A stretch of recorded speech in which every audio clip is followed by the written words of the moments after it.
Muito boa tarde a todos e a todas. O nosso tema é um tema muito interessante, porque diz respeito à transformação do planeta Terra. Por incrível que pareça, nós temos no período atual inúmeras pessoas que estão em processo de adoecimento mental.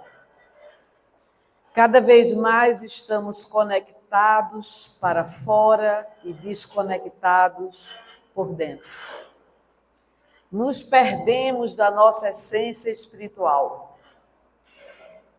Então, o que foi que aconteceu nessa longa trajetória da humanidade? Por que tantos desencontros na atualidade? Por que tanto sofrimento?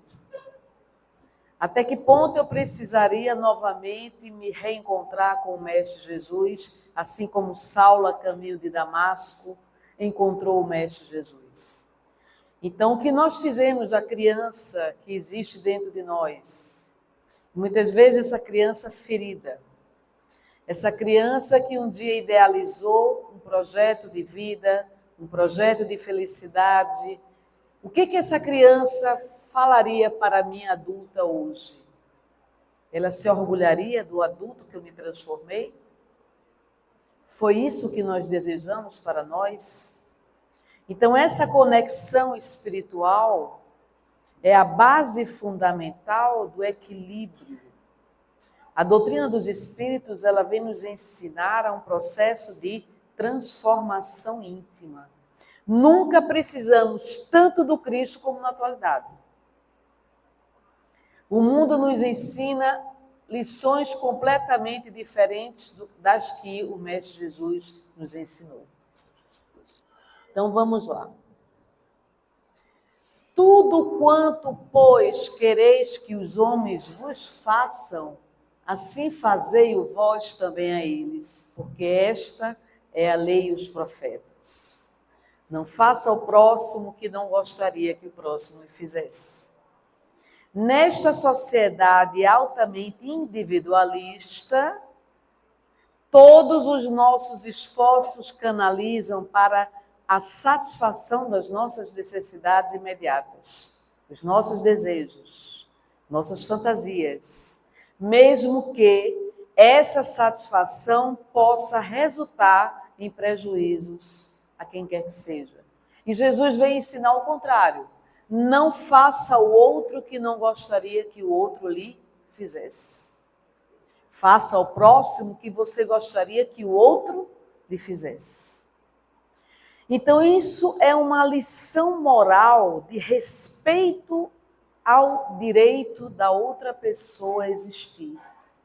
Quantas condutas abusivas, quantas condutas que lesam o emocional e o psiquismo das pessoas, em detrimento do individualismo. Então, hoje nós temos que ter um freio em relação à eticidade comportamental. Eu quero, eu posso, mas não devo. Se surgiu não devo, não siga adiante. Não faça ao outro que não gostaria que o outro lhe fizesse. Palavras do Cristo. De que serve ao homem conquistar o mundo inteiro se perder a própria alma? Então, nós estamos em busca da realização financeira, material, profissional, existencial. E tudo que nós buscamos não necessariamente seria o objetivo da nossa encarnação.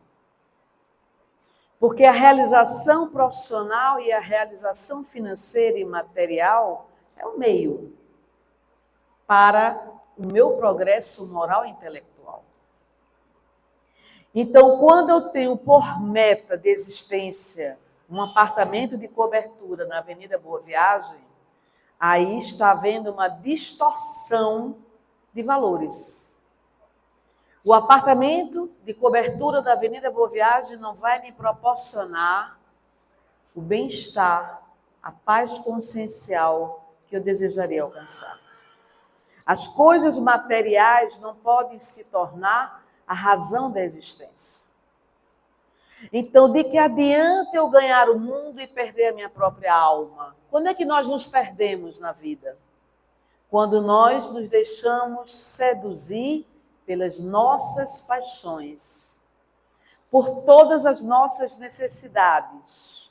Nem sempre os meus desejos me proporcionam bem.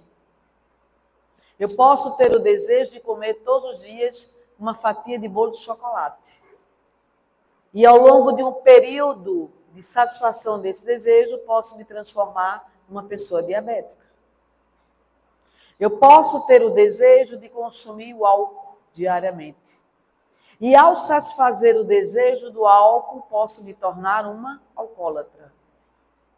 Então, até que ponto somos dominados pelos desejos e necessidades que predominam na nossa mente? De que serve ao homem ganhar o mundo e perder a sua própria alma? Olha aí, reflexão do Cristo. E conhecereis a verdade, e a verdade vos libertará. Não é aquela verdade temporal, é aquela verdade atemporal, que se fundamenta nas leis morais, que são universais. Só a verdade tem o poder de nos libertar da ilusão. Tudo que nos seduz, que exerce fascínio sobre nossa alma, nós temos que ter muito cuidado. Então, nós teríamos que realizar o autoconhecimento. E nesse autoconhecimento, entrar em contato com o nosso lado sombra, segundo Jung. E esse lado sombra que todos nós possuímos, dizem respeito às imperfeições e características da nossa personalidade, que nem sempre nós admitimos possuir. Então, não tem como haver uma transformação interior sem que você tenha consciência de quem você é. E essa consciência de quem você é um caminho doloroso. Porque nós vamos descobrir que não somos o modelo da perfeição. Nós não somos o exemplo das virtudes que gostaríamos de ser. Somos muito mais prisioneiros de uma felicidade que aparentamos vivenciar. E de um equilíbrio emocional que longe estamos de vivenciar. Então, não tem como falsear a própria realidade moral e intelectual que você conquistou.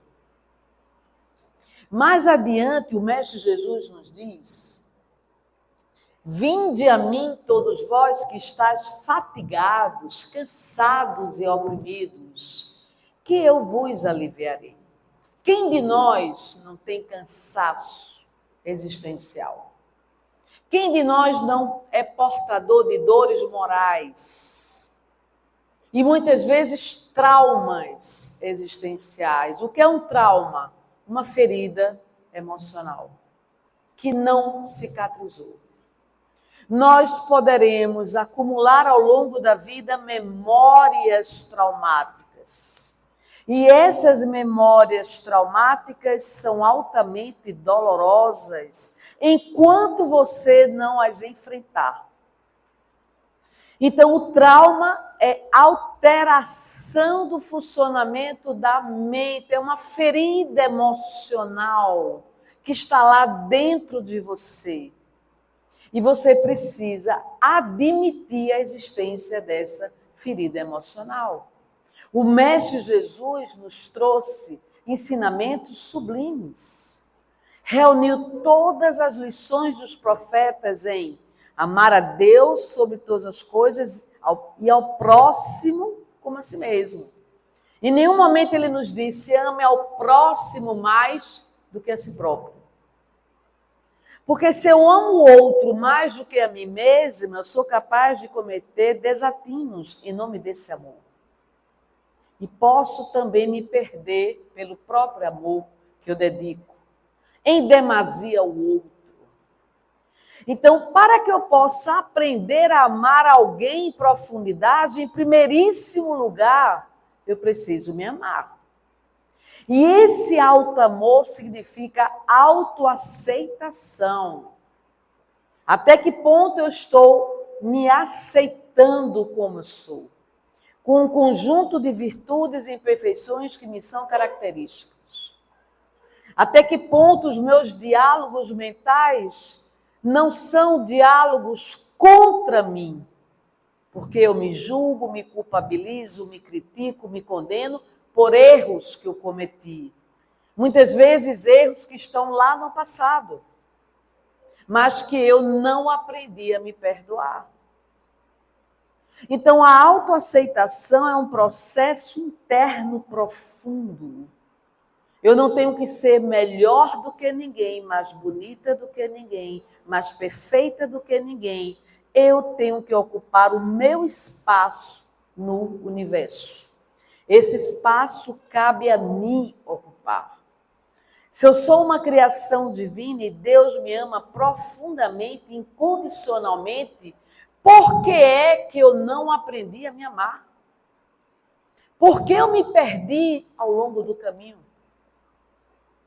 Muitos de nós adultos hoje contamos uma história da nossa vida com tristeza, com frustração, com lamentação, com arrependimentos e remorsos do que nós poderíamos ter feito e não fizemos, do que poderíamos ter dito e não dissemos, das oportunidades que não tivemos sabedoria para aproveitá-las.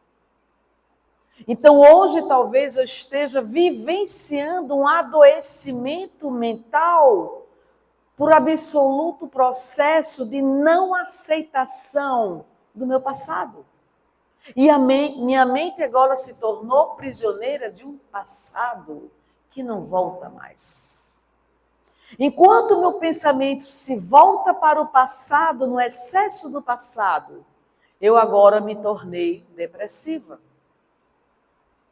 Todos os excessos emocionais nos adoecem espiritualmente. O excesso do presente gera um estado de estresse. O excesso do futuro gera um estado de ansiedade, transtorno da ansiedade generalizada.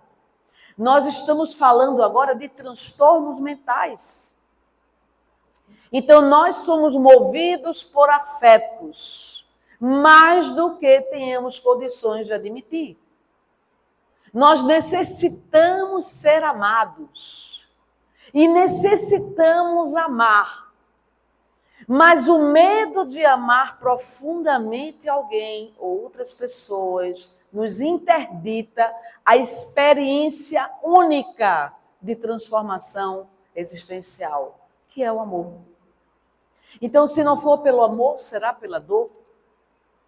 Enquanto minhas resistências, mecanismos de defesa naturais, com medo de ser traída, abandonada, rejeitada, isolada, humilhada, me fazem permanecer na superficialidade dos relacionamentos, vem Jesus com outra proposta. Ame a Deus sobre todas as coisas e ao próximo como a si mesmo. Olha a proposta do Cristo. Conhecereis meus discípulos por muito se amarem. Conhecereis meus discípulos por muito se amarem, porque fazem parte da parentela espiritual. Então, nós teríamos que vivenciar este amor que o Mestre Jesus nos orientou e nos ensinou, também dentro da casa espírita. Eu não tenho que ser a melhor médium, não tenho que ser a médium principal, eu não tenho que falar melhor do que ninguém e ser o trabalhador destaque da casa espírita. Eu tenho que simplesmente aprender a amar.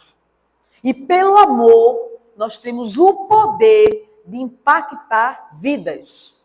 Isso é muito poderoso. Só o amor nos confere este poder de impactar vidas. Eric Berne nos fala de 4 poderes pessoais: o poder de pensar, de sentir, de falar e de agir. Grande psiquiatra norte-americano. E agora nós somos conclamados ao poder de sentir. Sentir emoções e sentimentos que nós não nos permitimos outrora. Isso é muito poderoso. Então, não é a emoção que gera o pensamento, é o pensamento que gera a emoção. Para cada pensamento tem uma emoção equivalente e correspondente. Se nós emitimos 50 a 70 mil pensamentos por dia, muita energia mental.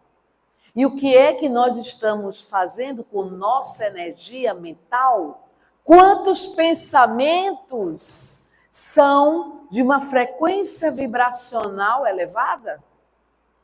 Quantos desses pensamentos se reproduzem no processo auto-obsessivo? Não me aceito, não me amo, não gosto do meu cabelo, não gosto do meu corpo, não gosto do meu rosto, não gosto da minha vida, não gosto do meu pai, não gosto da minha mãe, não gosto do meu esposo. E aqui a gente está gerando diálogos mentais, ruminando situações de alta frustração e de desamor na nossa própria vida. Só o amor é capaz de nos libertar do adoecimento mental. Só o amor. O amor é poderoso demais. Quando eu tinha 23 anos de idade, viu, Márcia? Tive a oportunidade de conhecer Irmã Dulce, na Bahia. Fiz essa viagem para conhecer o Hospital da Irmã Dulce e a Mansão do Caminho de Valdo Pereira Franco. Quando eu cheguei no hospital, tinha uma placa bem grande, com a seguinte frase: estou com 59 anos já, viu? E isso foi aos 23 anos. Veja o poder das palavras. As palavras são muito poderosas. E tinha escrito lá, no hospital, na placa de cimento: quem ama, cuida. Olha aí. Me adentrei no hospital, nunca conheci um hospital, eu conheço todos os hospitais públicos do nosso estado, nunca conheci um hospital tão organizado e limpo como aquele. E me trouxeram a Irmã Dulce. Mal conseguia ouvi-la, tamanho era um sopro da fala. E diante daquela envergadura de mulher, eu perguntei, com lágrimas nos olhos, porque nós reconhecemos a luz do outro. O poder daquela mulher sobre mim foi fantástico. E eu disse: Irmã Dulce, eu estudava a doutrina, conhecia Paulo Estevão, o Pentateuco kardeciano, já tinha lido todas as obras. Paulo Estevão eu li num dia, aos 16 anos de idade. Mas eu queria compreender o significado do amor. Eu disse: Irmã Dulce, o que é o amor? Perguntei: o que é o amor? Aí ela respondeu: quem ama, cuida. Mesma frase. Só o amor lhe capacita a cuidar do outro. Simples assim. Se você não é capaz de cuidar, você não ama. Se você não se ama, você não se cuida. Se você não ama a sua vida, você sobrevive, mas não vive. Se não ama a mediunidade, torna-se um médium estagnado. Se não ama a casa espírita, é mero frequentador da casa espírita. Se você não coloca a sua mediunidade a serviço de, você não ama a sua mediunidade e não cuida dela. Então você não entendeu a doutrina espírita, embora frequente a casa espírita. Aquelas mensagens de Irmã Dulce me trouxeram muitas reflexões. Fui visitar o albergue da Irmã Dulce. Nunca vi um albergue com tanta limpeza e cuidado. O cuidado com o outro, com o ser humano. Então nós somos conclamados a nos cuidarmos uns dos outros, amorosamente. Isso é um poder fenomenal, amorosidade. Enquanto o mundo nos transforma em seres humanos áridos pela decepção, pelas frustrações, deslealdades e traições, o Cristo vem nos dizer: ame o seu próximo. Olha aí. Bonito isso, né? Vamos lá. Bem-aventurados os mansos, porque possuirão a terra. Mansuetude. A mansuetude me transforma no instrumento da paz. Não sinto mais prazer em ferir as pessoas pelas palavras. Eu não sinto mais prazer em julgar as pessoas pelas atitudes. Não sou mais movida pela violência de afrontar o outro na corrigenda, colocando-me num patamar superior àquele que eu corrijo.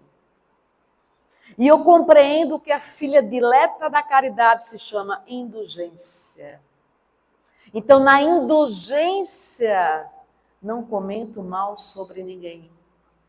Não faço propaganda sobre os erros alheios. E se tiver que chamar a atenção, farei com todo cuidado para não ferir a suscetibilidade alheia. São palavras do Cristo. O Cristo nos convida amorosamente ao processo de redenção espiritual. Eu não desejo ser a mesma pessoa que um dia eu fui. Não é possível que depois de 10, 15, 20 anos, 30 de casa espírita, eu não tenha progredido nada, não aprendi nada. O que eu estou fazendo da doutrina espírita na minha própria vida? Eu sou o bom pastor e conheço as minhas ovelhas, e das minhas sou conhecido, assim como o Pai me conhece a mim, também eu conheço o Pai, e dou a minha vida pelas ovelhas. Ainda tenho outras ovelhas que não são deste aprisco. Também me convém agregar estas, e elas ouvirão a minha voz, e haverá um rebanho, um só pastor. Então, nessa passagem do Cristo, ele deixa claro que ele é desconhecido por outras ovelhas, mas que convém a ele também, como um bom pastor, arrebanhar as ovelhas desgarradas do rebanho. Talvez nós sejamos ainda as ovelhas desgarradas do rebanho do Cristo, não é? Quem sabe?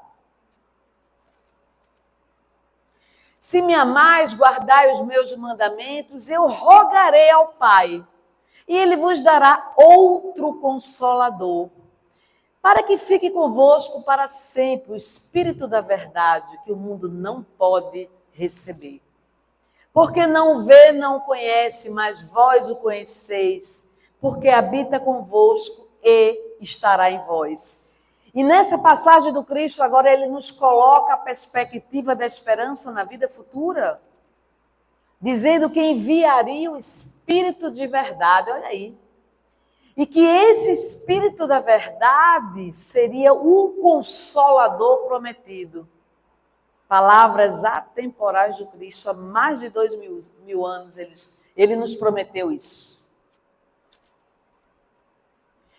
E agora vem a figura de Kardec, Hipólito Leão Denis Arrivaio, grande pedagogo, grande cientista, eminente escritor das ciências da França, que dominava toda a ciência da sua época e que foi preparado antecipadamente para esta missão de ser o sistematizador e o codificador da doutrina espírita, uma missão nobilíssima que mudaria a história da humanidade. Porque agora o indecifrável seria compreendido.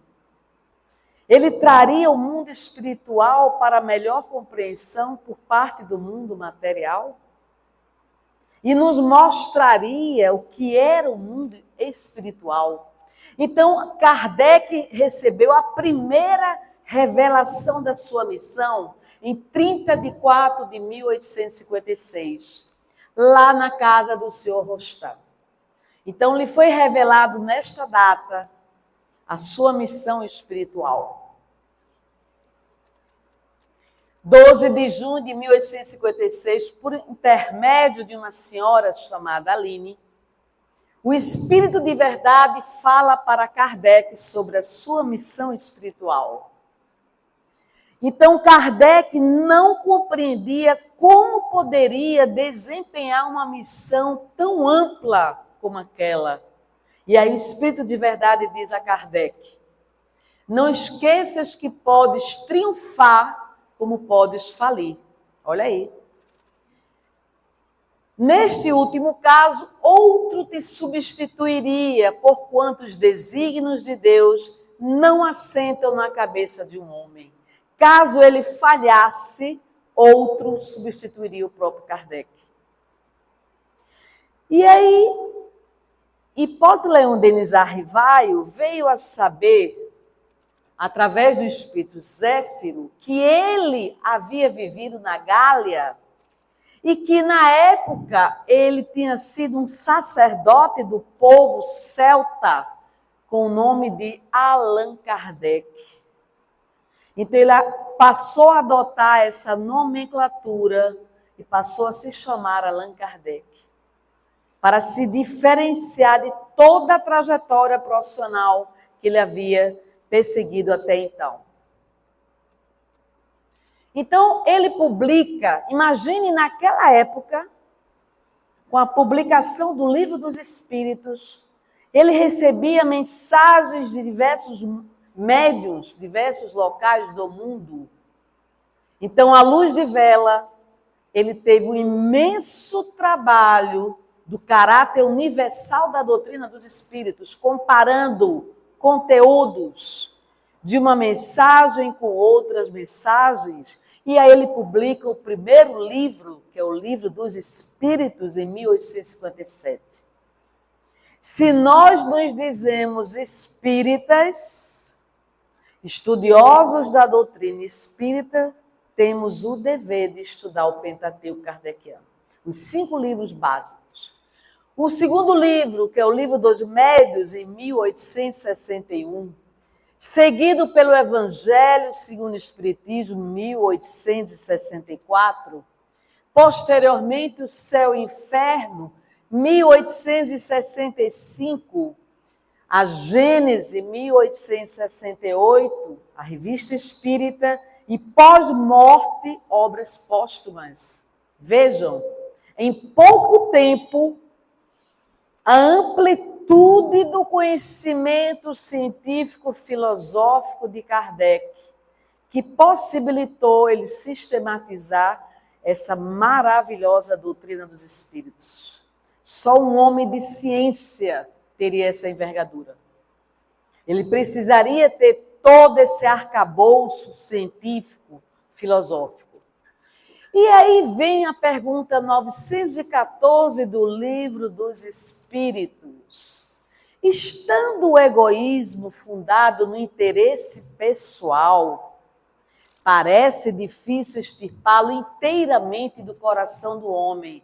Chegaremos a isso? Vocês sabem que as perguntas do Livro dos Espíritos todas foram feitas por Kardec. À medida que os homens se esclarecem sobre as coisas espirituais, dão menos valor às materiais. Em seguida, é necessário reformar as instituições humanas que o entretêm e o excitam. Isso depende da educação. E por que eu trouxe essa pergunta sobre o egoísmo? Porque na base de todos os nossos erros se encontra a causa originária, o egoísmo. Então, o egoísmo é o que nos interdita ao processo de paz, ao processo de amor profundo pela própria humanidade.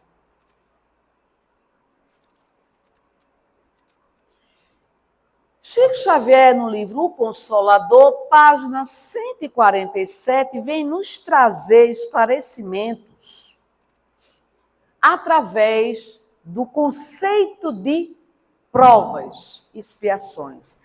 Eu achei fantástico esse conceito que ele nos traz, Emmanuel. Vocês têm como ler aí? Podem ler? Conseguem ler? Não? Então eu vou ler para vocês. A provação é a luta que ensina ao discípulo rebelde e preguiçoso a estrada do trabalho e edificação espiritual. Entenderam o que é a provação?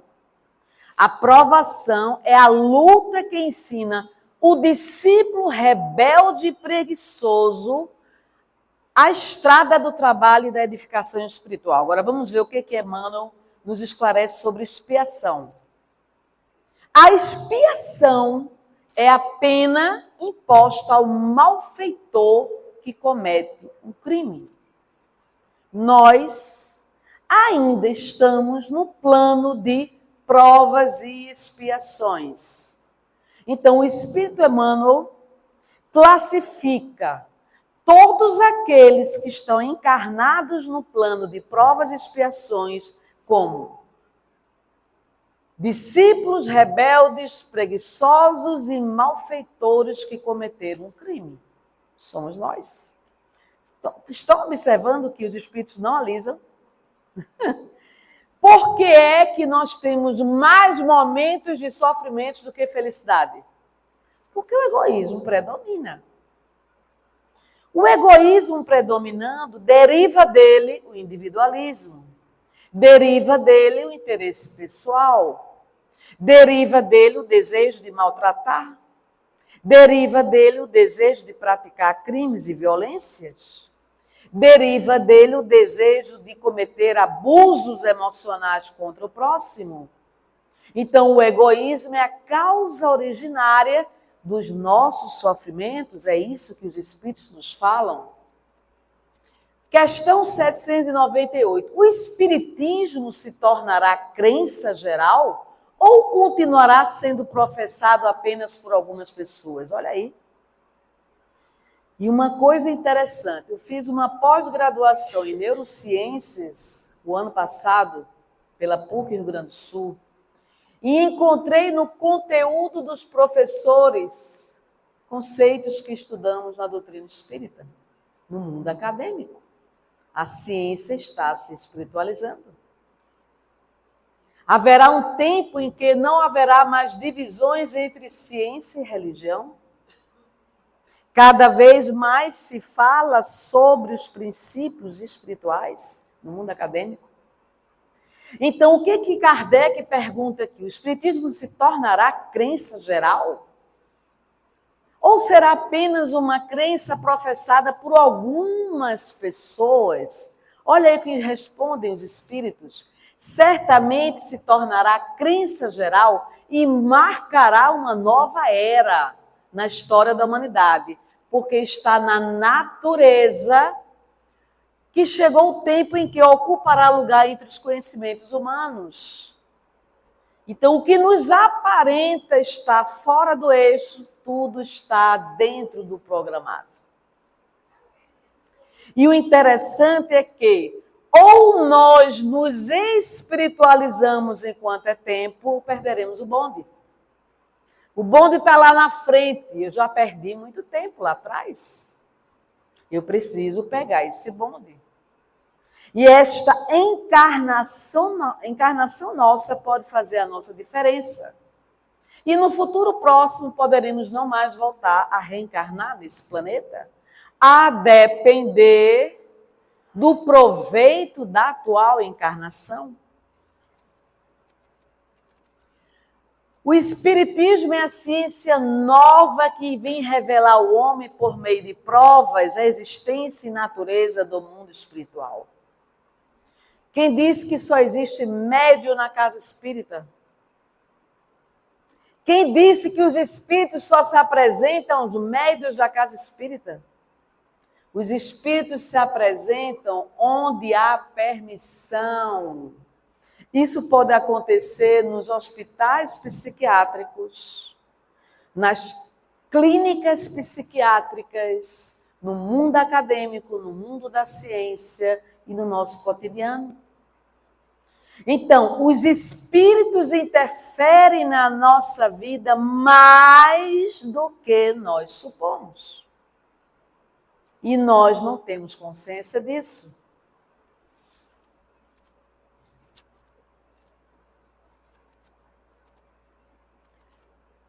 Eita, voltei.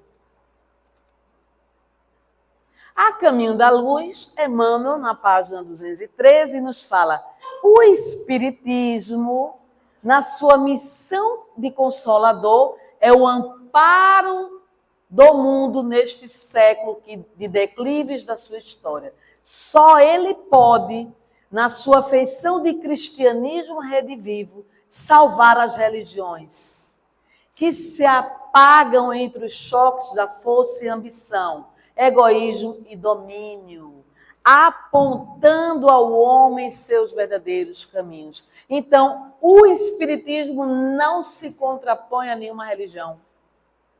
Ele fundamenta as religiões, ele complementa as religiões, ele auxilia as religiões. No intercâmbio com o mundo espiritual, nós nos diferenciamos por um olhar mais amplo sobre as questões materiais. Então, nós temos a oportunidade de fazer uma leitura completamente diferente sobre os acontecimentos da vida. Tudo passa, momentos de alegria e momentos de tristeza. Não se apegue ao sofrimento, porque este sofrimento seu de agora vai passar. Não se apegue, tudo passa nessa vida. São chegados os tempos em que se hão de desenvolver ideias, que se realizam os progressos que estão nos desígnios de Deus. Olha aí, são chegados os tempos. A ciência nunca avançou tão rápido quanto de 50 anos para cá.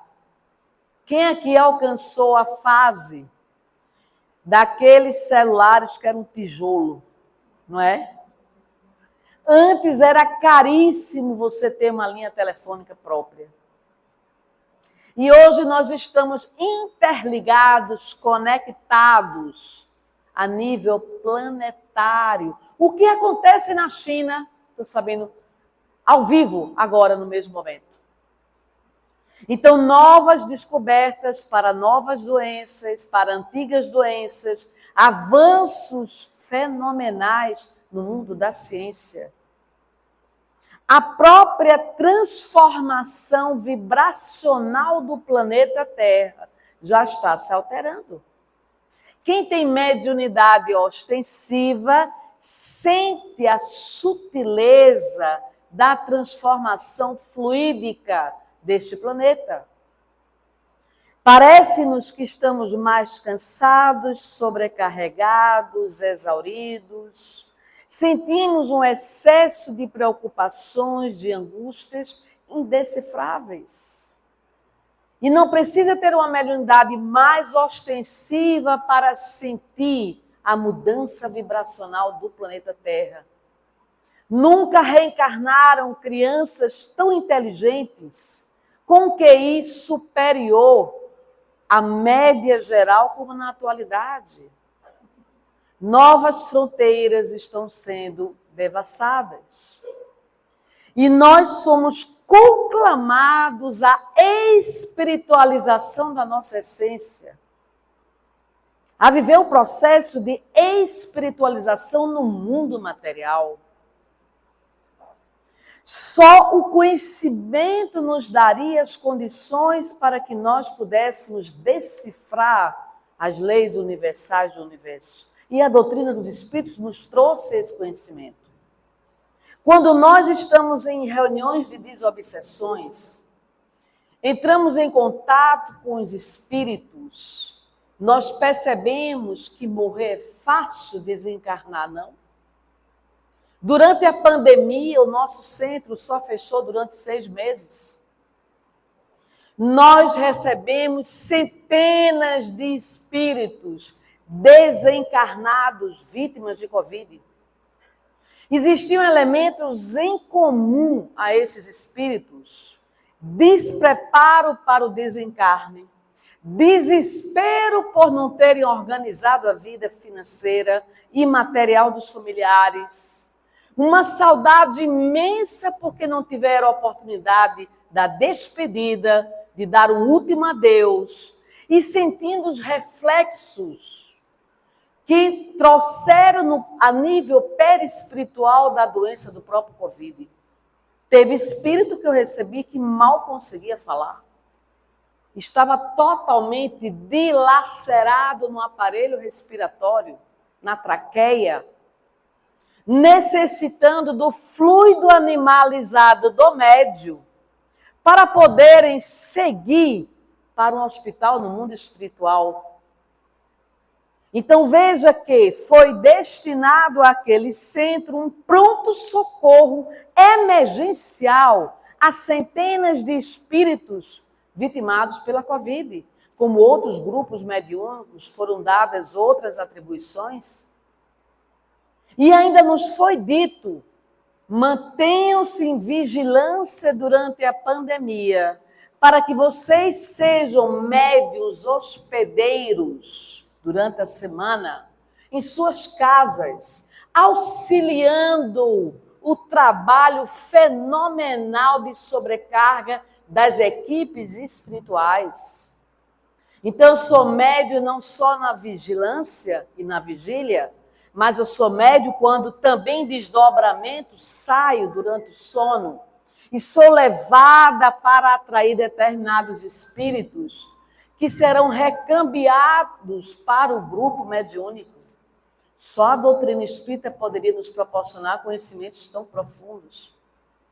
Recebi relatos de equipes espirituais compostas por enfermeiras, médicos, psiquiatras, que se sobrecarregaram para o pronto atendimento a centenas e centenas de vítimas de Covid no mundo inteiro.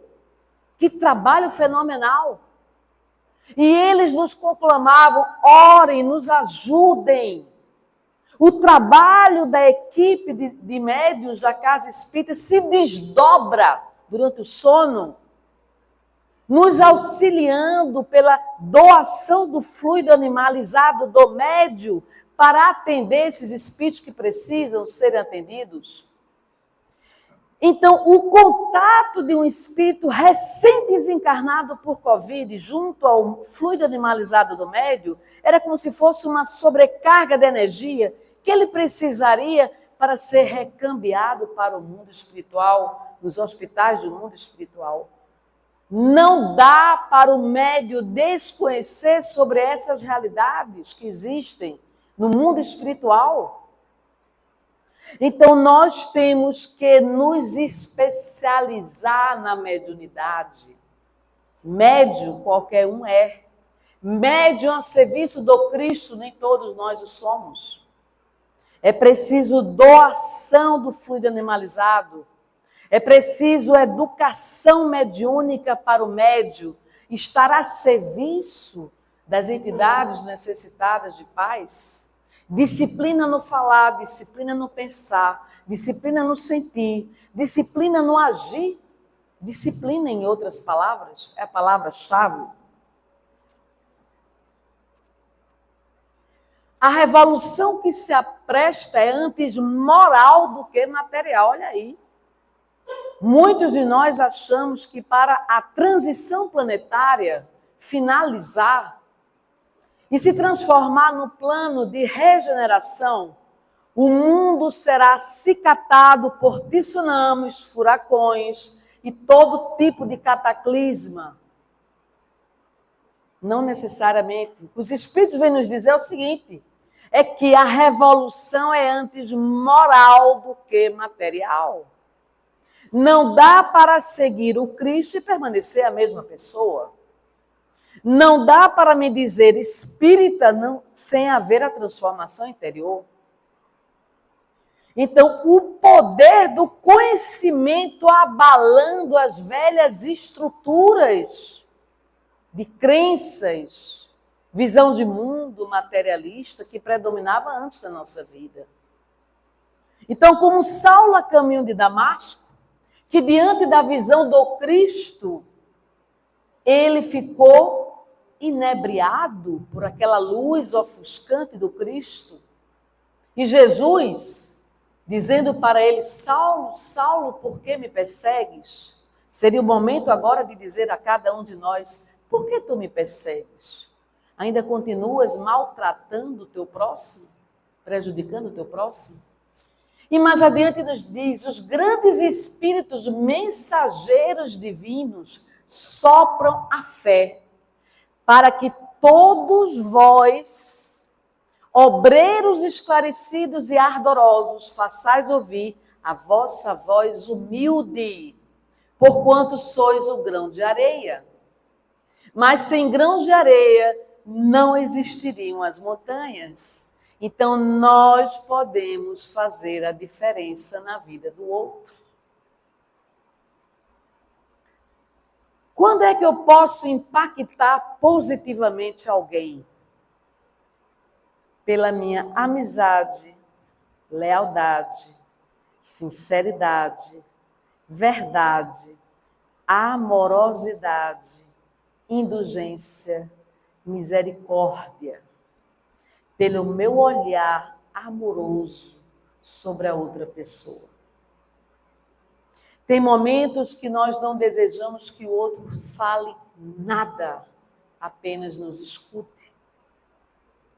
E tem um detalhe, nunca quebre o voto de confiança em quem confia em você. Confiança é sagrado, né, Márcia? Sagrado. Se alguém fala de sua dor para você, respeita essa dor. A dor nem é certa nem é errada, é a tua capacidade de senti-la. Então, nós não temos o direito de nos julgarmos uns aos outros, quando Cristo não nos julgou. Nós somos chamados agora ao aprendizado da escuta.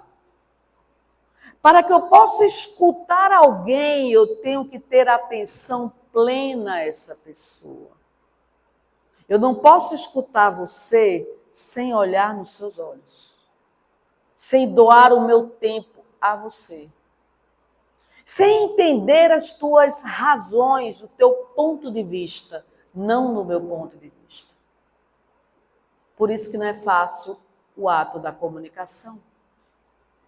Nós somos conclamados a melhor nos comunicar uns com os outros, a melhor nos compreender, respeitando a dor do outro, respeitando a história do outro, com os seus acertos e desacertos.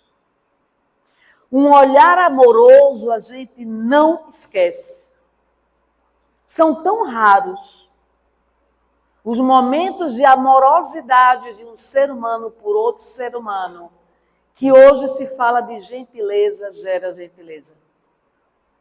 Porque nós estamos habituados a padrões de comportamentos de violência. Experimente ser instrumento da gentileza com o outro. Trate o outro como você gostaria que o outro lhe tratasse.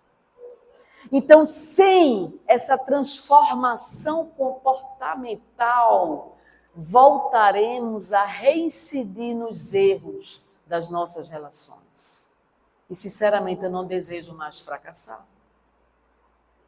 Então, para que um ser humano se encontre com outro ser humano, há que se ter doação. Doação do seu tempo, doação da tua atenção, doação dos teus sentimentos. Então, quando eu escuto o que a outra pessoa tem a dizer, essa pessoa merece a minha escuta. Eu não a classifico, eu não a condeno, eu não a julgo, apenas escuto, mesmo que eu discorde do que eu estou escutando. Então, nós estamos agora numa revolução moral. E essa revolução moral significa o seguinte: você já perdeu séculos de tentativas e experiências fracassadas. Não fracasse novamente. Certa feita, o meu guia espiritual me disse: justifique a sua atual encarnação. O que quer dizer isso? Preste contas do tempo que Deus está lhe oferecendo. Um bom administrador administra todos os recursos da sua empresa. Então agora eu vou aprender a administrar os recursos da minha vida, que haja menos desencontros, porque de desencontro nossa vida está cheia. Eu não quero mais ser instrumento de conflitos. Eu agora quero unir e não desunir. Eu agora quero compreender e não julgar mais. Eu agora quero aprender a perdoar e não mais condenar. Eu agora quero aprender a me doar os melhores sentimentos que eu tenho. Antes eu tinha medo e não doava. Eu não quero mais ser apenas amada, eu quero amar. Foi para isso que eu reencarnei. Então, essa transformação moral começa a nível de indivíduos. Cada indivíduo se transformando, nós transformaremos a ambiência do planeta Terra. Enquanto um ser vivo sofrer, eu serei responsável pelo sofrimento desse ser vivo. Não dá para agir com indiferença. Eu tive um dos maiores testemunhos da interferência do mundo espiritual na nossa vida. Certa feita, Dr. Ciro, numa reunião do Evangelho lá, nosso dirigente mediúnico, recebeu uma comunicação e nos disse o seguinte: se prepare para os filhos que você vai receber. Eu já tinha 8 anos de casada, nunca engravidara. Disse, filhos? Certo dia, uma amiga minha, da casa de Carolina, disse, Carla, tem uma criança aqui, a cara do teu marido, venha conhecer. Aquele convite me tocou profundamente a alma e no caminho da casa de Carolina, eu parei na Quarto Crescente, que era uma loja, comprei um quarto. Quando eu cheguei e vi Caio, disse, é o meu filho. É o meu filho. Depois de um mês, todos os dias indo cuidar de Caio, consegui a guarda. Hoje, ele está com 21 anos de idade. Numa noite de Natal, eu orei a Sai Baba, pedindo um irmão para Caio, porque ele era um filho único. Um ano depois, surgiu Júlio. E quando o Júlio chegou na minha casa, eu caí no choro e me foi revelado que meu filho voltava para mim. Porque numa existência anterior, ele não pôde me ter como mãe. Eu fui obrigada a abandoná-lo porque me internaram num convento. Filha de nobre, não poderia ter engravidado solteira. E me tiraram a criança. E agora chega o mesmo filho para mim. Um mês depois, sonhei 2 vezes com uma menina. Veja o que a espiritualidade faz. No sábado pela manhã, uma amiga assistente social ligou para mim e disse, Carla, estou há 14 dias com uma criança que foi deixada pela mãe. Você conhece alguém? Disse, eu. E ela disse, você é doida? Você já está com 2 bebês, quer mais outro? Caio estava com 1 ano e 11 meses. E Júlio com 1 mês. E Rebeca com 15 dias. No outro dia ela chega. E eu me lembrei da mensagem, se prepare para receber os filhos. Entenderam? Então, quando nós escutamos a mensagem espiritual, quando nós estabelecemos a conexão espiritual, na diversidade surgem as oportunidades. Hoje, Júlio e Rebeca estão com 19 anos. A diferença são 15 dias entre os dois. E Caio com 21 anos. O poder da assistência espiritual. Não tem como duvidarmos da assistência espiritual. Não tem. E quero dizer a vocês, e digo isso muito emocionadamente, porque os espíritos cuidam de nós. Os espíritos amorosamente não nos deixam sucumbir. e nós nos sentimos solitários, isolados, abandonados. Não é? Façamos a vontade de Deus. Seja feita a vontade de Deus, não a minha. A minha vontade era ter engravidado, nunca engravidei, porque no meu projeto existia a adoção de 3 crianças. Veja, quando nós compreendemos o porquê, deixamos de sofrer, porque a compreensão nos apazigua, nos pacifica. Então, eu transformo a escassez numa oportunidade de aprendizado. Bendito seja todo aquele que ama profundamente alguém. Bendito seja todo aquele que se dedica a alguém, não conhece a solidão. Então, eu preciso perder a minha mãe para valorizar a existência da minha mãe? Eu preciso perder o meu esposo para reconhecer o quanto ele é importante na minha vida? Não. Eu não tenho que passar pelo caminho da dor quando eu posso passar pelo caminho do amor. De desamor, nossa vida está repleta. Agora somos conclamados a amar. Antes de orares ao altar, reconcilia-te com o teu adversário. Palavras do Cristo. Quantas reconciliações nós não temos que fazer? De pessoas que nos magoaram, nos decepcionaram, nos fragilizaram. É possível ressignificar o próprio trauma, se libertar do trauma? É possível você se tornar um espírito livre? É possível que nós nos ajoelhemos diante do Cristo e perguntemos a Ele: o que queres que eu faça? Seja feita a tua vontade, não a minha. E isso é um encontro de alma com alma. E o Cristo tem que estar dentro de nós, não é assim?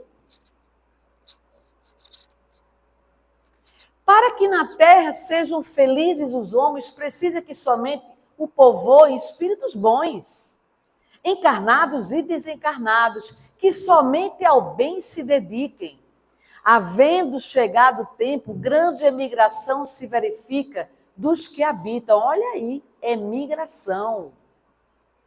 Há dos que praticam mal pelo mal, ainda não tocados pelo sentimento do bem, os quais, já não sendo dignos do planeta transformado, serão excluídos, porque senão lhe ocasionariam de novo perturbação e confusão e constituiriam obstáculo ao progresso. Então, se nós desejamos retornar ao planeta Terra, temos que fazer jus na atual encarnação. Não temos mais tempo a perder. Não temos mais tempo a perder. Sejamos bons administradores, justifique sua existência, preste contas. Irão espiar o endurecimento de seus corações, uns em mundos inferiores, outros em raças terrestres ainda atrasadas, equivalentes a mundos daquela ordem, aos quais levarão os conhecimentos que hajam adquirido, tendo por missão fazê-las avançar. Então vejam, a Gênese vem nos trazer conceitos no item A Nova Era, desse processo de transformação do planeta Terra.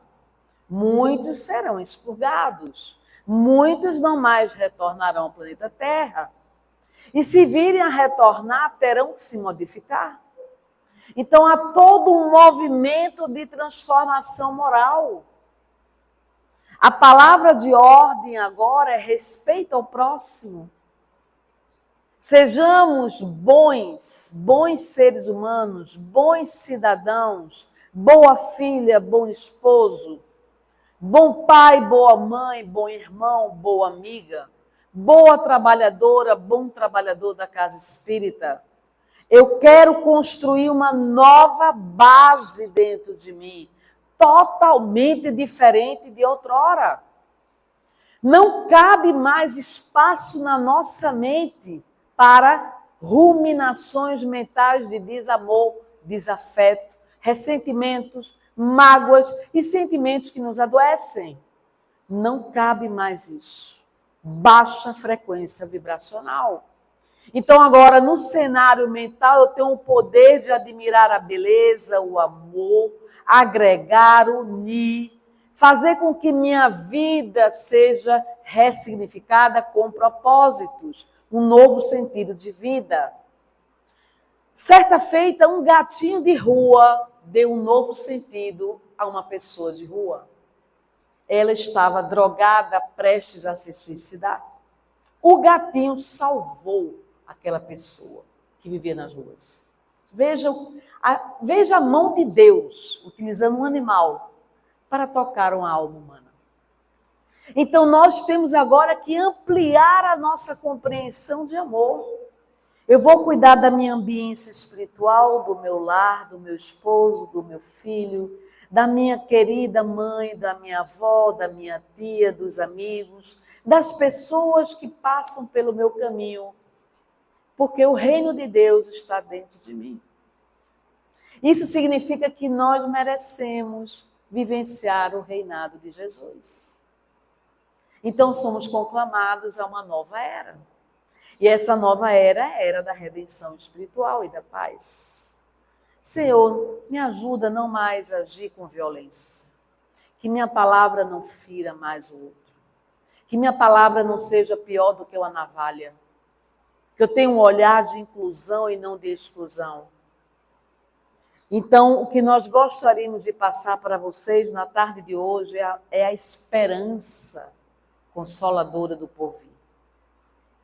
Somos uma criação divina e Deus nos ama pelo que nós somos, não por aquilo que nós poderíamos vir a ser.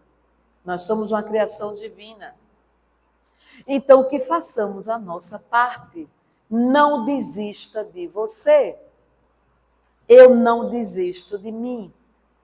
Eu vou lutar. Eu acredito no ser humano. Eu acredito na capacidade de transformação do ser humano. E para isso eu tenho a ciência para compreender a complexidade de uma mente humana. Para isso nós temos os conhecimentos espíritas para nos ajudar a melhorar os nossos relacionamentos. Pouco importa a quantidade de pessoas que estão aqui. Está repleto de espírito aqui. Só a presença dos espíritos já justifica o próprio evento. Vocês imaginem o quanto que a equipe espiritual não conta com cada um de vocês aqui. Vocês não imaginam o quanto que nós podemos fazer a benefício do outro. Gestos de gentileza. Quer mudar o dia de alguém? Doe um sonho de valsa. R$1,90. Você vai adoçar o dia do outro. Não tem R$1,90, dê um abraço. Não, eu não quero dar um abraço. Você não sabe o que você está perdendo. Porque o hormônio da ocitocina gera o bem-estar. E agora me permitam fazer rapidinho uma experiência. Se levantem, por favor. Se levantem. Polzak, cientista, um dos maiores neurocientistas mundiais, nos fala que nós temos o poder de gerar o bem-estar através do hormônio da ocitocina. Dê um abraço no trabalhador do lado. Um abraço. Venha, Márcia. Lá saiu. Terminou o tempo, né? Uhum. Mas a gente tem até 5 horas, tem perguntas e respostas. Se você quiser prolongar alguma coisinha, tiver alguma Vai coisa ter pergunta e resposta? É. Ah, não sabia não. É? É. Mas comigo? Você e o Garibaldi que fez antes. Mas aí, se não tiver, vocês quiserem falar alguma coisa, Ah, você não sabe tempo. pois não. Fazia tempo, né?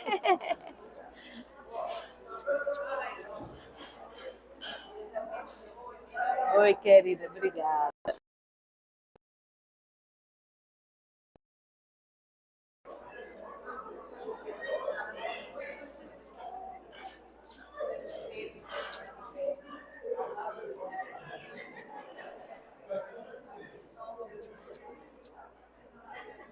Estão mais energizados? Como seria bom se todos os dias da nossa vida recebêssemos um abraço? Não é assim? Como seria bom? No Livro dos Espíritos, questão 625, Kardec faz a seguinte pergunta: qual o tipo mais perfeito que Deus tem oferecido ao homem para lhe servir de guia e modelo? Qual o tipo mais perfeito que Deus tem oferecido aos homens? Então veja a resposta. Para o homem, Jesus constitui o tipo da perfeição moral a que a humanidade pode aspirar na Terra. Deus nos oferece como o mais perfeito modelo, e a doutrina que ensinou é a expressão mais pura da lei do Senhor, porque sendo ele o mais puro de quantos têm aparecido na Terra, o Espírito Divino o animava. Jesus é o governador do nosso planeta. Naquela carta de Públio Lentulus, senador romano, em que ele descreve a figura do Cristo, é uma carta maravilhosa, em que ele menciona que o olhar do Cristo ora temorizava, ora resplandecia. Isso nos mostra o facho de luz que é o Mestre Jesus. E sendo crucificado na cruz, ele nos disse a célebre frase: Pai, perdoa-lhes, eles não sabem o que fazem. Nós não sabemos o que fazemos. Se nós soubéssemos, não faríamos. Por amor à humanidade, ele doou a sua vida a todos nós. E não é por um acaso. Nós temos o poder de ressignificar nossas vidas. Quem muito ama não conhece solidão. Não tenham medo de amar. Só o amor nos torna excelentes profissionais. Só o amor nos torna excelentes pais. Só o amor agrega excelência nas nossas relações. Sem o amor, nada somos. Nada. Até um sopro nos derruba. Que eu não desista de amar. Porque a centelha do amor está dentro de mim. Por amor, Deus me criou. Para o amor, eu vivo. E com ele, não apenas sobrevivo. Eu não quero que minha vida passe em vão. Eu quero que haja encontros e não desencontros. De desencontro, minha trajetória está repleta. Que minha boca não seja mais utilizada para ferir o outro. Que meu olhar não seja direcionado para ferir a outra pessoa. Que meu comportamento não seja um acicate na vida das demais pessoas. Que eu possa usar minha energia mental, emocional, consciencial e espiritual para agregar, acolher, unir, porque só quem ama cuida. Não é assim? Então, o convite é lançado. Cuide. Se você cuida, você ama. Até o último momento de suspiro, o que valeu a pena na nossa vida é quanto amamos e quanto fomos amados. Nada mais levaremos para o mundo espiritual. Se eu puder falar que eu amo, que eu fale. Que não me venha a dor de não ter falado. Se eu puder expressar o meu amor, que eu expresse. Que não me venha o arrependimento de não ter demonstrado. Se eu puder valorizar as pessoas que um dia passaram pela minha vida, num gesto de gratidão, nós não seríamos quem somos se não fossem as pessoas que passaram pela nossa vida. Aonde está a minha gratidão por elas? Eu não me tornaria a adulta que eu sou hoje sem a minha mãe? Sem tantas pessoas que cuidaram de mim em algum momento da minha vida? Por que eu não tenho gratidão dentro de mim? Então, um coração cheio de gratidão não sente prazer em ser instrumento da violência. Somos conclamados à pacificação. Bem-aventurados os mansos e pacíficos de coração. Bem-aventurados sejam todos aqueles que choram, porque serão consolados, não é assim? Há choros e choros. Que meu choro não seja de revolta, seja de compreensão. Então você tem valor para o Cristo de Deus. Ele te ama profundamente, não tenho a menor dúvida disso. Nós somos muito amados. E eu que preciso aprender a me amar, porque eu já sou muito amada. Muito obrigada, pessoal, pela atenção da tarde de hoje, viu? Muito obrigada.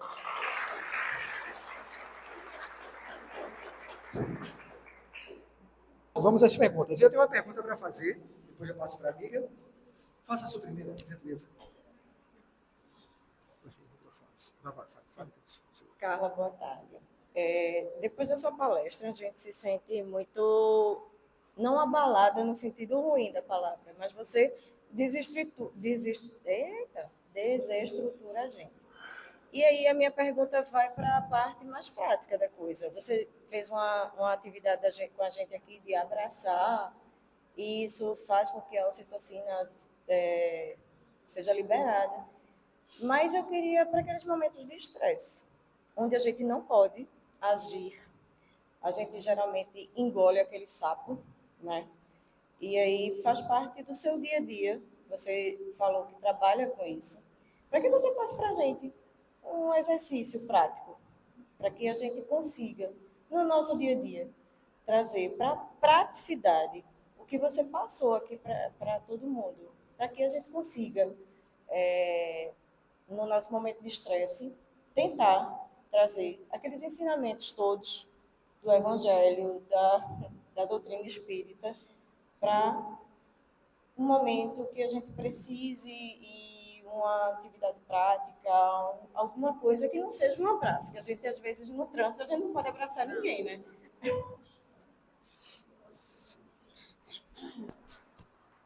O poder da lei, eu posso, através da minha mente, reconhecer prisioneira as situações do passado, com fixações mentais que me são altamente prejudiciais. Tudo é a direção. Sua energia mental é a mesma, mas você pode mudar a direção dessa energia mental. Ao invés de direcionar minha energia mental para reclamação, crítica, julgamento, ressentimento, irritação, mágoa, eu respiro fundo, reconheço que eu estou irritada e agora vou dizer para a emoção da irritação: irritação, você não me domina. E eu mudo a direção do pensamento. A arte de manejar pensamentos é algo que se aprende. Do mesmo jeito que eu escolhi esta blusa, este colar, este relógio, esta saia, eu vou escolher o que me convém pensar e o que não me convém pensar. No momento de discussão, se você quer ter bons resultados, faça silêncio. Não discuta. O desequilíbrio é do outro, não é seu. Então, observe mais o que por trás daquele comportamento aquela pessoa está querendo dizer ou pedir. Tem pessoas que não conseguem ter autocontrole. O autocontrole é poderosíssimo. O controle das emoções. Isso exige muita disciplina. Então, todos os dias, eu vou aprender a direcionar o meu pensamento para algo construtivo. O impressionante é quanto a beleza atua no cérebro. A beleza. Se eu pegar um jarro de flores e colocar no meu quarto, no meu banheiro, em todos os ambientes da minha casa, eu vou olhar para aquele jarro de flores, ao invés de me fixar mentalmente em situações desagradáveis.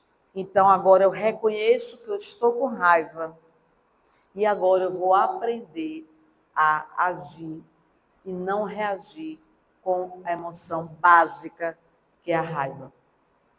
Então, nós somos capazes de sentir as emoções. E essas emoções nem são certas nem erradas. É a tua capacidade de sentir. Uma coisa é eu sentir raiva. Outra coisa é eu pegar este microfone no momento de raiva e arremessar contra aquele que está me irritando. Então, se eu tenho a capacidade de sentir, eu tenho a capacidade de demonstrar ou não. Isso exige autodisciplina. Autodisciplina é aquela dona de casa que faz faxina na sua casa mental diariamente. Então, eu estou fora de mim, alterada, irritada, completamente desmotivada, abalada pela atitude do outro. Eu agora vou respirar e vou tentar voltar para o meu eixo. Porque eu saí do eixo, o outro me abalou. Então, melhor seria que o outro não me abalasse. Mas admito que ele me abalou. Então, agora eu quero voltar para o meu eixo. Só o silêncio poderá nos reconduzir dessa forma. Então, o desequilíbrio do outro não justifica a minha violência. Um erro não justifica outro erro. E Jesus não recomendou que nós reagíssemos pela violência. Ele mandou Pedro guardar a bainha da espada. Então, isso quer dizer que eu agora não sou um trem que vai descarrilhar. Eu tenho o poder de escolher o que me convém. Isso é muito prático. Experimente respirar profundamente 30 segundos. 30 segundos pode fazer a diferença no processo de discussão. 30 segundos. O outro está lhe insultando, o outro está lhe agredindo e você calmamente observa o comportamento dele. Isso é muito poderoso. O silêncio. Não é o silêncio da indiferença, não é o silêncio da rejeição, é o silêncio para evitar uma discussão. Outra coisa, palavra tem energia e eu perco energia quando eu discuto. Egrégora é uma mensagem de Chico Xavier que ele menciona que a ambiência espiritual da nossa casa é formada pelos pensamentos e sentimentos. Eu plasmo nas paredes, nos objetos da minha casa, minha energia mental diariamente. Então, se dentro da minha casa eu me habituo a discutir, agredir, chamar palavrões, afrontar, agir com violência, o ambiente espiritual da minha casa é o pior possível, pela energia que eu emano. Nós plasmamos energia da nossa alma. Minha energia mental não fica circunscrita na minha mente nem na minha alma. Eu emano essa energia. Cuidado com o que a gente fala. Cuidado como a gente reage. Quem reage está no piloto automático do mecanismo de defesa. No mecanismo de defesa, quanto maior o impacto emocional, maior é a reação. Então, no mecanismo de defesa, me torno agressiva, impulsiva, reativa e combativa, porque o outro está me ameaçando. E eu enxergo ele como ameaça. Se eu começar a enxergar ele como uma pessoa que não me ameaça, o desequilíbrio dele vai me inspirar compaixão e não agressão. porque eu escolhi não mais agredir. Isso é muito poderoso. É tão poderoso que significa o seguinte: eu agora não vou mais usar minha capacidade de sentir contra mim. Eu não mereço meus piores sentimentos. Eu não mereço me desequilibrar, fruto da má qualidade dos meus pensamentos e sentimentos. Então, de tanto você repetir, você vai aprendendo aos poucos a arte da autodisciplina mental. Tudo começa na mente. O pensamento gera emoção equivalente. Eu não quero dormir estressada. Eu não quero dormir magoada.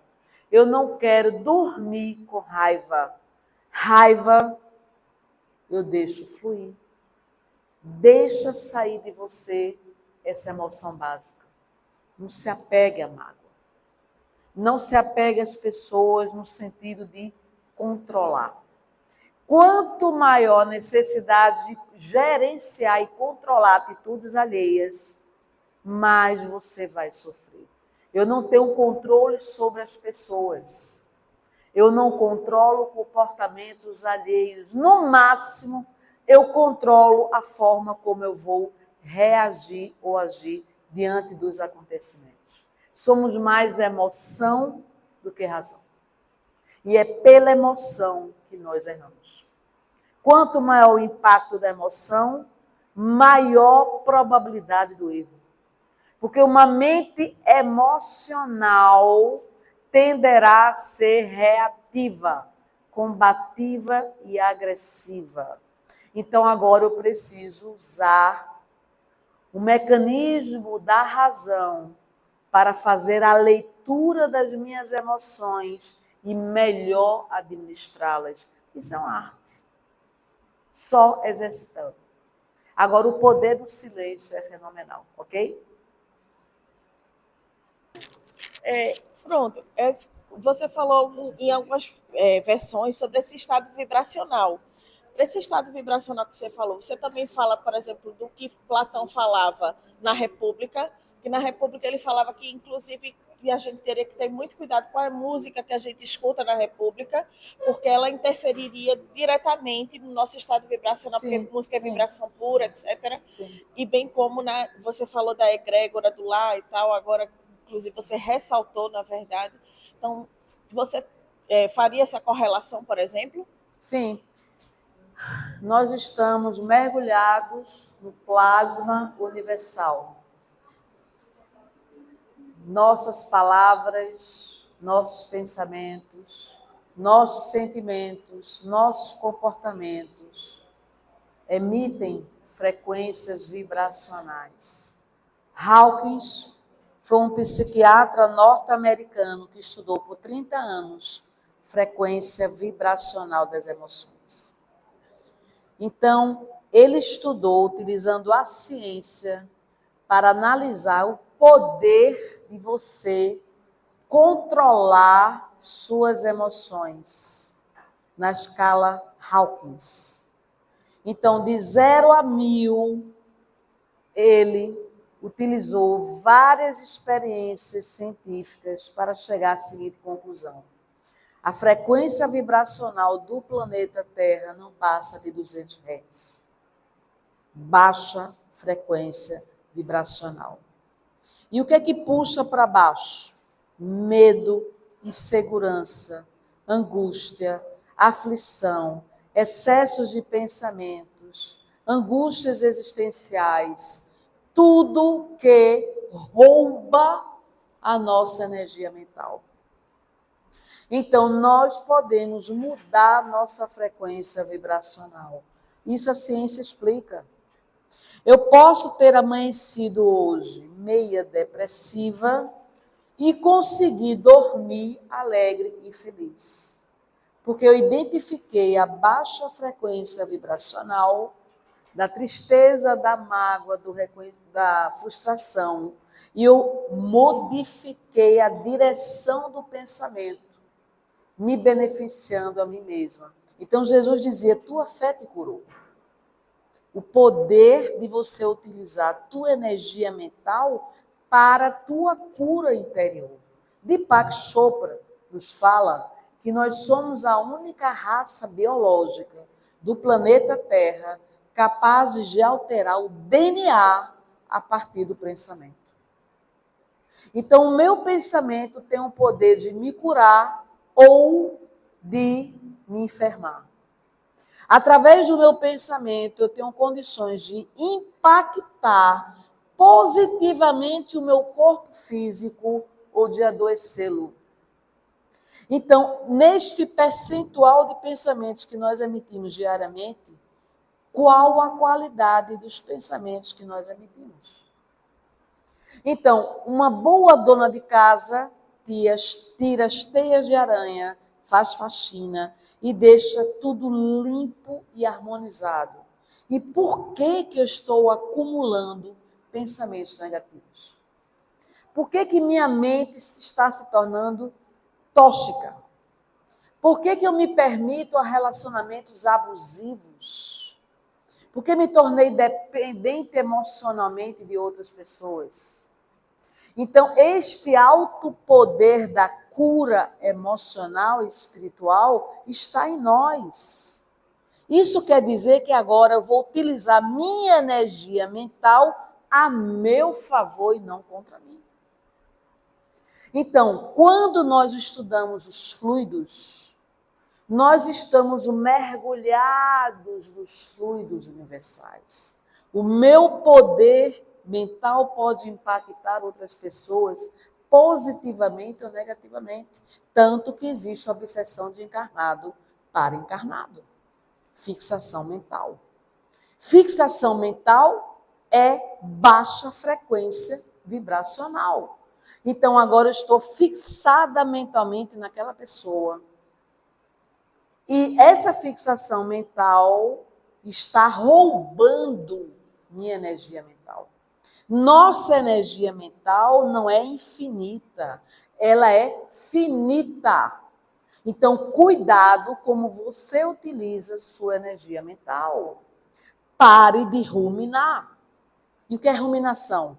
É o diálogo interno. A pessoa me disse isso, eu devia ter dito aquilo, eu devia ter dito desaforo, eu devia ter respondido, eu deveria ter... E aí você está perdendo sua energia mental sagrada. Outra coisa que eu queria chamar a atenção, nossas energias sexuais são sagradas.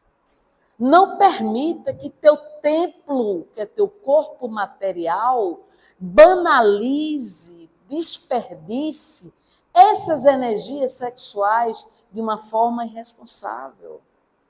Por exemplo, como palestrante, eu utilizo minhas energias sexuais de uma forma construtiva, assim como a musicalidade, assim como o cientista, assim como aquele que fala, aquele que trabalha para a humanidade. Então, quando nós adquirimos a consciência das nossas energias, eu paro de adoecer mentalmente. Eu paro de viver no passado. Eu paro de viver no futuro. Eu paro de julgar e criticar e culpabilizar quem quer que seja. Não me considero vítima do destino. Não me permito mais ser dependente emocionalmente de quem quer que seja. Certa feita, o meu guia espiritual fez a seguinte colocação. Se você é uma fonte de água cristalina, por que está com sede? Entenderam? Essa dependência não é mais a doença do espírito. É a sua escassez, é a sua carência afetiva, é a sua fragilidade que lhe torna refém das atitudes alheias. Ser dependente emocionalmente é você depositar em outras pessoas o poder de definir quem você é.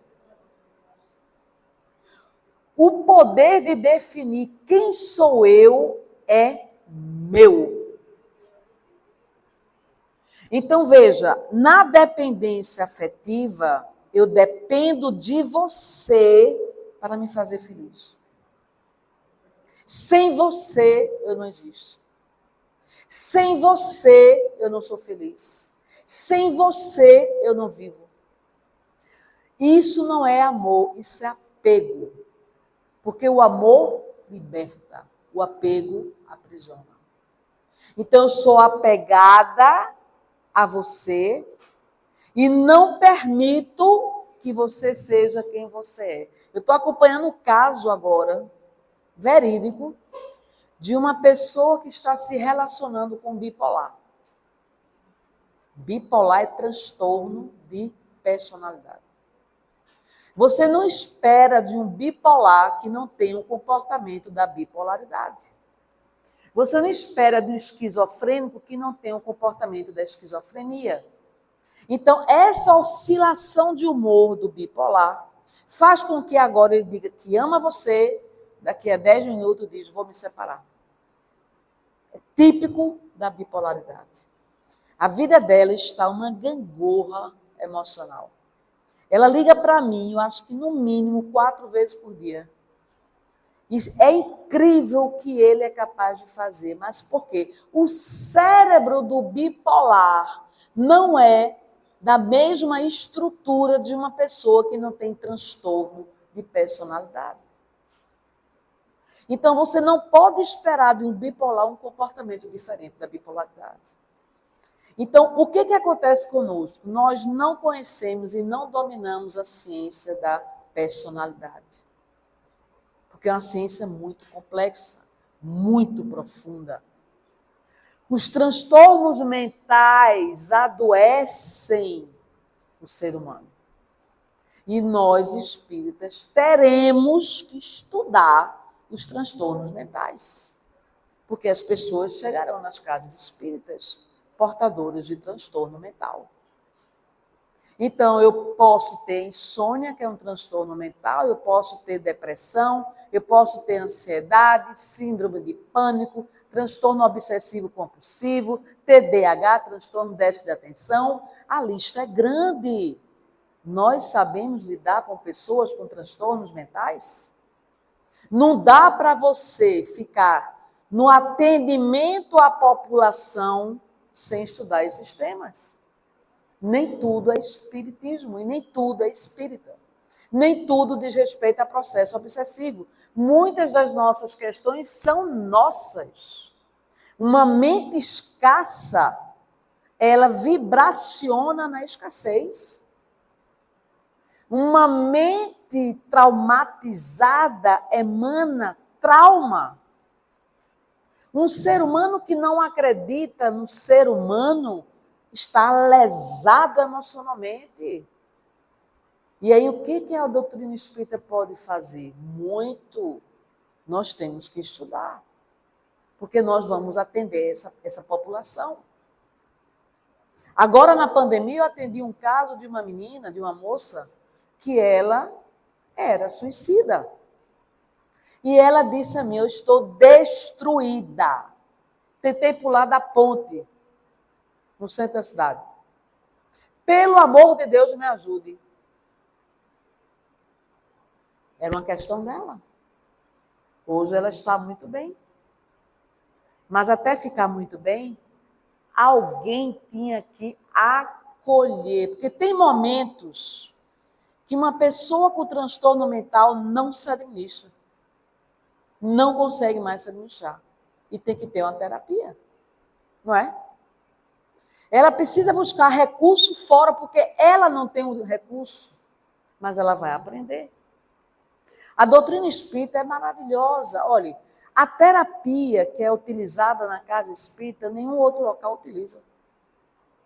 Essa terapia fluídica que é ministrada no tratamento desobsessivo da casa espírita, nenhum outro local realiza. Mas nós temos que entender sobre isso, não é?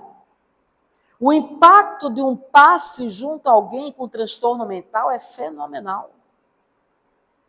Então, aliando os fluidos dos espíritos junto aos médiuns passistas, você consegue impactar as células do corpo de uma pessoa portadora de transtorno mental. Mas é um trabalho de longo prazo, não é imediato. Pessoal, era uma tarde a gente falar sobre isso, viu? Não dá para falar muito, mas é. Diga a vocês o seguinte, Jesus dizia, brilhe vossa luz. Ou seja, nós temos luz. Agora eu preciso fazer brilhar essa luz. Então eu vou mudar o padrão negativo da minha mente, que é um padrão. O que é padrão? A neurociência explica. Um padrão é repetição.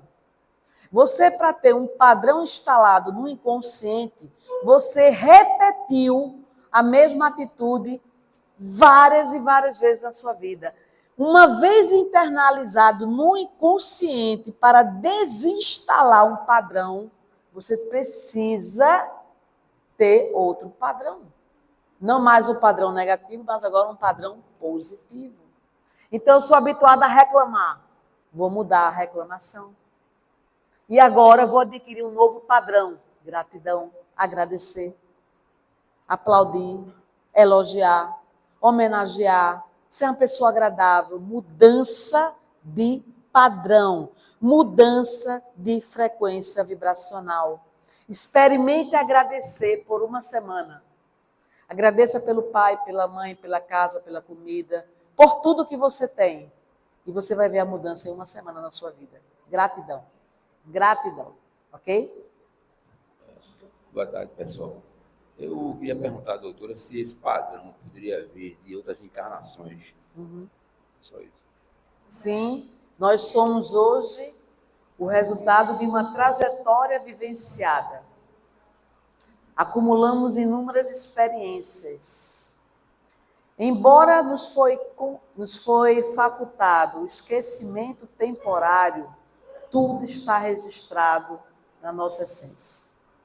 Como eu posso modificar padrões de comportamento? Padrão, repetição. Para eu adquirir um padrão, eu repeti várias vezes. Exemplo, me habituei a tomar Coca-Cola todos os dias. Isso é um exemplo, viu? Não tenho esse hábito. Então, me habituei a beber Coca-Cola todos os dias. Hoje, quando eu não tomo Coca-Cola, o cérebro pede. Porque tem um detalhe, o cérebro não distingue o que é benéfico ou negativo. Você não repetiu várias vezes? Então, ele vai fazer a leitura de que essa repetição é benéfica para o corpo. Assim, o usuário se torna viciado. Entre o usuário e o viciado, houve a intensidade prolongada do usuário. Eu trabalhei 5 anos com adolescentes drogados. 5 anos. Nenhum deles se reconhecia como drogado.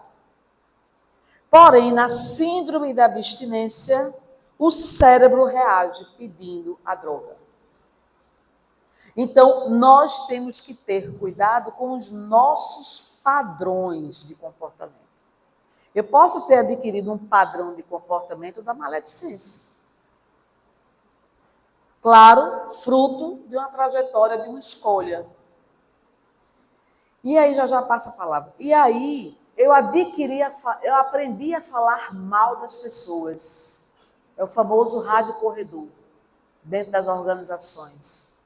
Eu quero mudar isso. Como eu posso mudar isso? Silenciando.